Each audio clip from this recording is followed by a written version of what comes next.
Le 22 novembre dernier, se sont ouvertes des négociations sur les régimes complémentaires, ARCO et AGIRC, au nom du fait que ces régimes vont arriver en fin de réserve plutôt que prévu à cause de la crise. Donc ces réserves sont prévues à épuisement en 2016 pour ce qui concerne l'AGIRC, en 2020 pour ce qui concerne l'ARCO, et donc ça a amené le MEDEF à proposer à ce que des négociations s'ouvrent. La CGT n'était pas favorable à l'ouverture de ces négociations pour une raison assez simple, c'est que suite à la conférence sociale des 9 et 10 juillet dernier, des travaux sont en cours à la fois par le Haut Conseil au financement de la protection sociale, par le COR, le Conseil d'orientation des retraites, et par une commission ad hoc qui va être mise en place par le ministère de Marisol Touraine, qui doivent travailler pour alimenter une concertation qui va s'ouvrir avec les organisations syndicales dès le mois de mars 2013. Donc il y aura une remise à plat de tout ce qui concerne la retraite, régime général et régime complémentaire. Donc nous étions, nous, pour attendre ces travaux de façon à engager cette négociation. Le MEDEF ne l'a pas entendu, les autres organisations syndicales non plus d'ailleurs, et donc les négociations se sont ouvertes le 22 novembre dernier.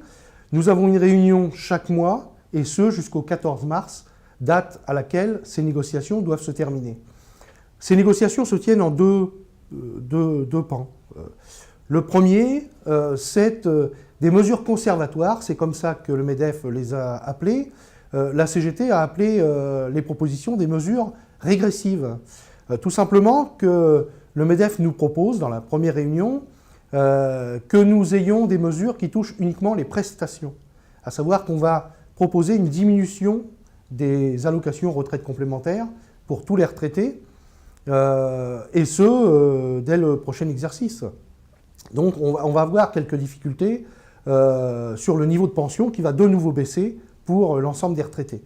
Ils ont proposé, par exemple, de bloquer l'augmentation des retraites complémentaires pendant 3 ans, ou alors de les mettre à niveau de l'indexation des prix, moins 1 point, pendant 5 ans, ce qui fait une économie d'environ 4 milliards 4 milliards sur les retraites complémentaires.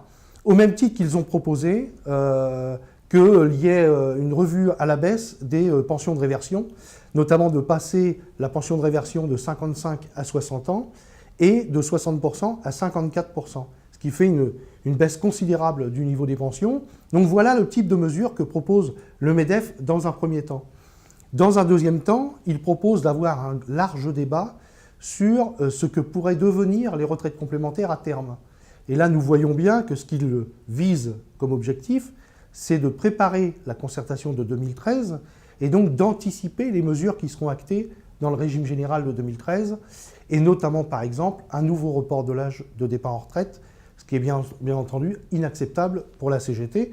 Donc nous l'avons combattu, et c'est la raison pour laquelle nous proposons le 13 décembre une large mobilisation dans tout le pays, avec notamment des rassemblements devant les MEDEF dans les territoires, de façon à peser sur ces négociations.